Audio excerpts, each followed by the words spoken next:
삶으로 다시 떠오르기 세 번째 챕터. 마음이 만드는 드라마. 에고를 초월하기 위해 이해해야 하는 것들. 에고가 지배한다고 말하는 이유는 모든 생각, 즉 모든 기억, 모든 해석, 의견, 관점, 반응, 감정 속에 나라는 에고 자의식이 있기 때문이다. 영적으로 말하면 이것이 무의식이다. 당연히 당신의 생각, 다시 말해 당신 마음속 내용물은 성장 배경, 문화, 가족 배경 등 과거에 의해 조건 지어져 있다. 모든 마음 활동의 중심은 집요하게 반복되는 생각들, 감정들, 반응 형태 등 당신이 가장 강하게 동일화되어 있는 것들로 이루어져 있다. 이 독립체가 에고 그 자체이다. 에고의 내용물은 사람마다 다르지만 모든 에고에는 동일한 구조가 작용한다. 다시 말해 에고는 단지 표면에서만 다를 뿐 깊은 아래에서는 모두가 같다. 그렇다면 어떤 방식으로 같은가? 에고는 동일화와 분리를 먹고 산다. 즉 당신이 생각과 감정으로 이루어진 마음이 만들어낸 자아, 즉 에고를 통해 살아간다면 그 정체성의 기반은 위태로울 수밖에 없다. 왜냐하면 생각과 감정은 본래 변화하기 쉽고 덧없는 것들이기 때문이다. 나라는 생각을 유지하기 위해 에고는 그 반대 생각인 남이 필요하다. 그리고 그 남, 다른 사람을 비판하거나 비난할 때 나 자신이 더 크고 더 우월한 존재로 느껴지는 것이 에고의 강박적인 습관이다. 불만은 에고가 자기를 강화하기 위해 선호하는 전략 중 하나이다. 또한 분함은 불만과 함께 따라오는 감정이며 사람들에게 마음속 분리표를 붙이는 일이다. 이것은 에고에게 더 많은 에너지를 보태준다. 하지만 누군가의 행동이 에고에서 나온 것이며 인간의 집단적 기능장애의 표임을 알아챌 수 있다면, 다시 말해 그것이 개인의 문제가 아님을 깨달을 때 마치 그것이 그 사람 개인의 문제인 것처럼 대응하려는 충동이 사라지게 된다. 이렇게 다른 사람의 에고에 대응하지 않는 것이 자신의 에고를 뛰어넘을 뿐 아니라 인간의 집단적 에고를 소멸시키는 가장 효과적인 방법이 된다. 대응하지 않는다는 것은 허약함이 아니라 강함이며 대응하지 않는 것의 다른 말이 용서이다. 즉 용서한다는 것은 본질을 꿰뚫어 보는 것이다. 에고를 꿰뚫어 모든 인간 존재의 본질인 온전한 정신을 보는 것이다. 예를 들어 수프가 식었기 때문에 종업원에게 따뜻하게 데울 필요가 있다고 말하는 것은 에고가 아니다. 사실만을 말하기 때문이며 사실은 언제나 중립이다. 하지만 어떻게 나한테 다 식어빠진 수프를 갖다 줄 수 있지? 이것은 불만이다. 여기에는 나한테라는 의식이 있고 식은 수프에 개인적인 모욕을 느껴 소란을 피우는 나, 누군가가 잘못되었다고 만들기를 즐기는 나가 있다. 하나의 생각에 불과한 그 에고의 목소리를 알아차릴 때마다 당신은 자신이 그 목소리가 아니라 그 목소리를 알아차리는 자라는 것을 깨달을 것이다. 에고는 알아차림이 없는 상태를 의미한다. 알아차림과 에고는 공존할 수 없다. 원수를 용서하라는 예수의 가르침은 인간의 마음속에 존재하는 에고가 지배하는 주된 구조 중 하나를 해체라는 의미이다. 자신이 옳다고 여기는 것만큼 에고를 더 강화시켜주는 것은 없는데 옳다는 것은 하나의 관점, 의견, 판단, 이야기 등과 같은 정신적 입장을 자기와 동일시하는 것이다. 그런데 자신이 옳기 위해서는 당연히 틀린 누군가가 필요하다. 그래서 에고는 옳기 위해 누군가를 틀리게 만들기를 매우 좋아한다. 또한 모든 에고는 자신의 의견과 견해를 사실 그 자체와 혼동한다. 더 나아가 객관적인 사건과 그 사건에 대한 자신의 반응의 차이를 구분하지 못한다. 생각을 통해서가 아니라 오직 알아차림을 통해서만 사실과 의견의 차이를 구분할 수 있는데 저것은 상황이며 이것은 상황에 대해 내가 느끼는 분노임을 아는 것은 오직 알아차림을 통해서만 할 수 있다. 검증 가능한 단순한 사실들의 경우는 별도로 하고 나는 옳고 너는 틀리다라고 확신하는 것은 개인의 인간관계뿐 아니라 국가, 민족, 종교 간의 상호관계에서도 위험하다. 나는 옳고 너는 틀리다라는 믿음이 에고가 자신을 강화하는 방법들 중 하나이며 자신은 옳고 남은 틀리게 만드는 것이 사람들 사이의 분열과 갈등을 지속시키는 마음의 장애이기 때문이다. 특히 진리는 자신들 쪽에만 존재한다는, 다시 말해 자신들만 옳다는 믿음은 행동과 행위를 광기 수준으로까지 전락시킨다. 기독교 역사 자체가 그랬고 캄보디아의 미츠강이 독재자 폴포트도 그랬다. 하지만 절대적 진리는 오직 하나이며 다른 모든 진리들은 그곳으로부터 퍼져나온다. 그 진리를 발견할 때 당신의 모든 행동은 진리에 맞춰질 것이다. 인간의 행동은 진리를 반영하거나 환상을 반영하거나 둘 중 하나이다. 진리를 말로 표현할 수 있을까? 하지만 언어는 진리 그 자체가 아니고 단지 진리를 가리켜 보일 뿐이다. 예수는 이것을 나는 길이요, 진리요, 생명이다라는 말로 전하려고 했는데 인간 내면의 가장 깊은 부분에 있는 존재, 모든 생명체의 가장 핵심적인 정체성을 말하고 있다. 그는 당신의 존재인 그 생명에 대해 말했다. 기독교 신비가들은 그것을 내면의 그리스도라고 불렀고 불교에서는 불성이라고 부른다. 자신의 내면에 있는 이 차원과 연결될 때 당신의 모든 행동과 관계들은 당신이 깊은 내면에서 감지하는 모든 생명과의 일체감을 반영하게 될 것이다. 이것이 사랑이다.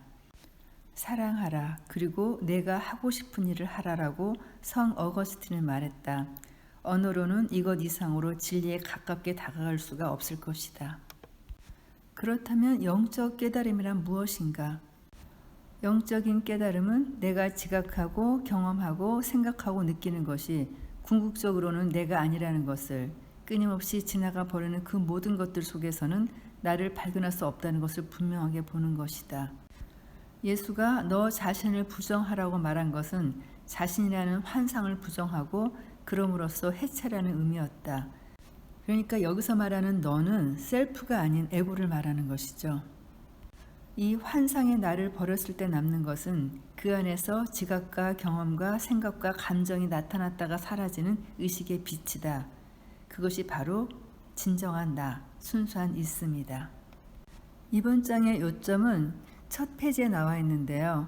에고는 오랫동안 조건지어진 마음의 방식일 뿐이다. 그것은 진정한 내가 아니다. 에고로부터 자유로워지기 위해 필요한 것은 에고를 알아차리는 일이다. 알아차림과 에고는 공존할 수 없기 때문이다. 알아차림은 현재의 순간 속에 숨겨져 있는 힘이다. 네, 이번 장에서 계속해서 말하고 있는 것이 바로 이 요점 정리의 내용입니다. 그럼 이어지는 챕터 4번째, 역할 연기, 에고의 여러 가지 얼굴들을 이어가겠습니다. 다른 사람에게서 무엇인가를 원하는 에고는 그것이 물질적인 획득이든 권력감이든 우월감이든 자신은 특별하다는 의식이든 혹은 육체적 심리적 만족감이든 그 욕구들을 충족시키기 위해 대개 몇 가지 역할을 연기한다. 대체로 사람들은 자신이 역할을 연기한다는 것은 전혀 알아차리지 못한다. 그들 자신이 그 역할 자체가 되어버리기 때문이다. 에고는 다른 사람들의 관심을 먹고 산다. 다른 사람들의 관심이란 결국 일종의 심리적 에너지의 한 형태이기 때문이다. 에고는 모든 에너지의 원천이 자신의 내면에 있음을 알지 못하는 까닭에 그것을 외부에서 찾는다. 우월감을 느끼고 그 우월감을 지속하려는 자신만만한 에고 욕구 뒤에는 열등해지는 것에 대한 무의식적인 두려움이 숨어 있고, 반대로 열등감을 느끼는 소심하고 무능한 에고는 우월해지고 싶은 강한 욕망을 숨기고 있다. 누군가에게 우월감과 열등감을 느낄 때마다 그것은 당신 안의 에고이다. 피해자의 역할도 에고가 매우 흔하게 연기하는 역할들 중 하나이다. 그 에고가 추구하는 관심의 형태는 나의 문제, 나와 나의 이야기에 대한 사람들의 동정과 연민과 관심이다. 자신을 피해자로 보는 것은 불평하고 상처 있고 몹시 화내는 것과 같은 에고의 많은 패턴 중 하나이다. 또한 사랑에 빠진다는 것은 사실은 에고의 욕구와 필요성을 강화하기 위한 경우가 많다. 당신은 상대방에게, 더 정확히 말하면 그 사람에 대해 당신이 갖고 있는 이미지에 중독된다. 그것은 아무것도 바라지 않는 진정한 사랑과는 관계가 멀다. 역할을 연기할 때 당신은 무의식적이다. 역할을 연기하고 있는 자신을 알아차리면 그 알아차림이 당신과 그 역할 사이에 하나의 공간을 만든다. 그것이 역할로부터 자유가 시작되는 지점이다. 그러나 역할과 완전히 동일화되면 어떤 행동 양식과 자신이 누구인가를 혼동하고 자신을 매우 심각하게 여기게 된다. 또한 다른 사람들에게도 자신의 역할에 상응하는 역할들을 자동적으로 배정한다.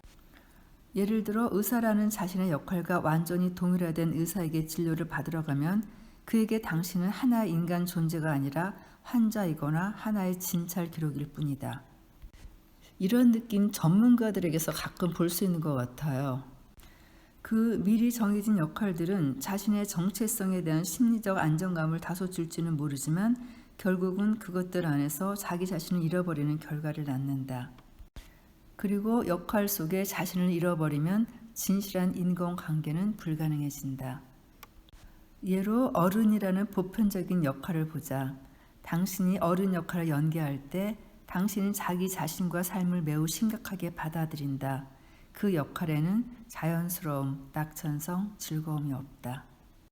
그리고 이 책에서는 히피 운동이 지구 전체 차원에서 의식이 깨어나는 데 중요한 부분을 담당했다고 설명하고 있는데요.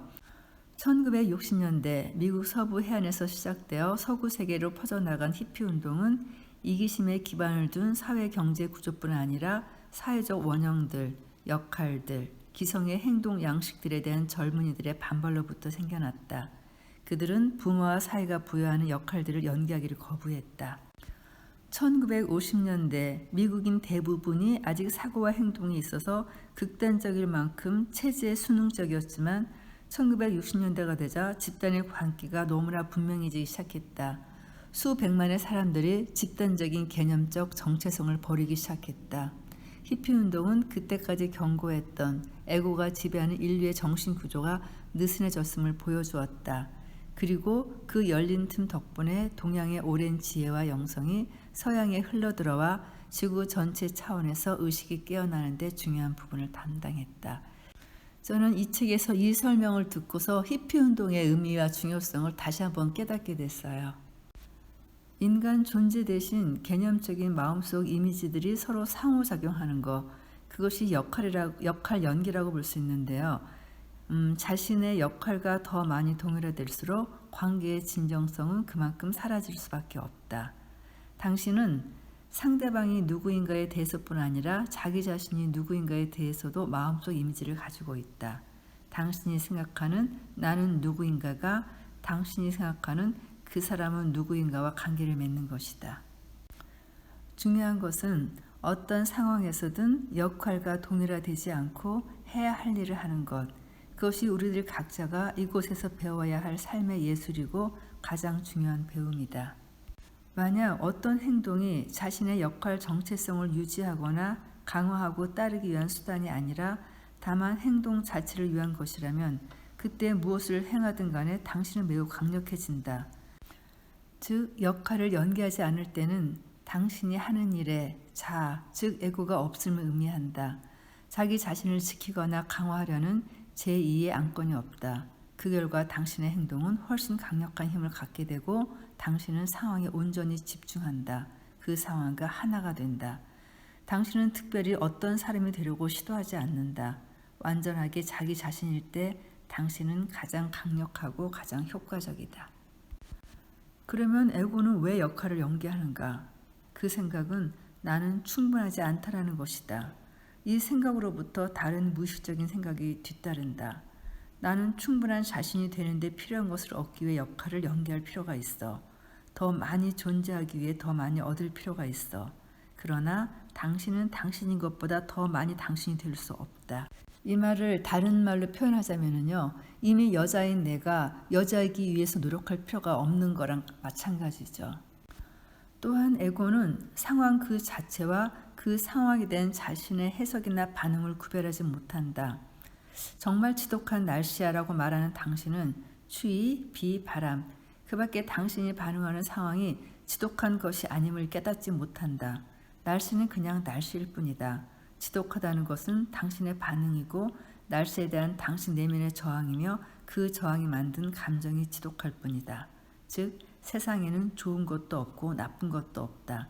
다만 생각이 그렇게 만들 뿐이다. 자, 그럼 이번에는 행복에 대해서 이야기해보자.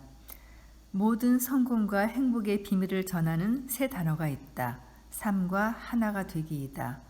삶과 하나가 되는 것은 현재의 순간과 하나가 되는 것이다.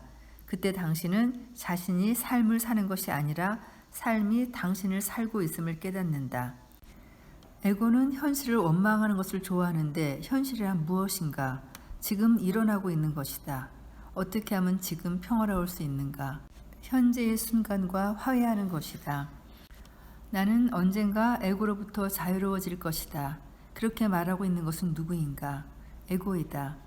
에고로부터의 자유는 사실 큰 일이 아니라 아주 작은 일이다.